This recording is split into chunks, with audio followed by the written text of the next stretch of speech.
కర్నూలులో రేపు జరగబోయే సభను సందర్శించి ప్రతి నియోజకవర్గం నుండి వచ్చే ప్రజలకు ముందు సూచన ఇవ్వడం జరిగింది.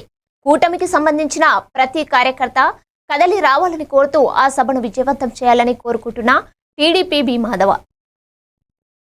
మన భారతదేశ ప్రధానమంత్రి అయినటువంటి గౌరవనీయులైన శ్రీ నరేంద్ర మోడీ గారు మరి రేపు అనగా 20 గురువారం రోజు ఇక్కడికి మన సభా ప్రాంగణానికి వస్తారు.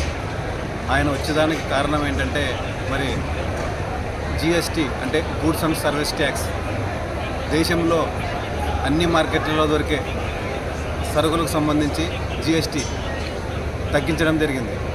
ఈ జిఎస్టీ తగ్గించినందువల్ల చాలామంది పేద ప్రజలకు మంచి జరిగింది. కావున ఆ ఉద్దేశంతోన మన గౌరవనీయులు నరేంద్ర మోడీ గారు, అదేవిధంగా మన ఆంధ్రప్రదేశ్ ముఖ్యమంత్రి వారు నారా చంద్రబాబు నాయుడు గారు, మన డిప్యూటీ సీఎం పవన్ కళ్యాణ్ గారు, యువ నాయకులు మన నారా లోకేష్ సార్ గారు ఈ సభ ప్రాంగణానికి రేపు గురువారం రోజు వస్తారు.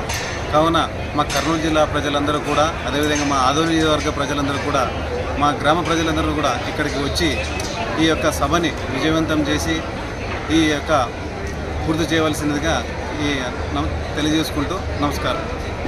నా పేరు బి మహాదేవ, కపటి గ్రామం. నేను బూత్ ఇన్ఛార్జ్.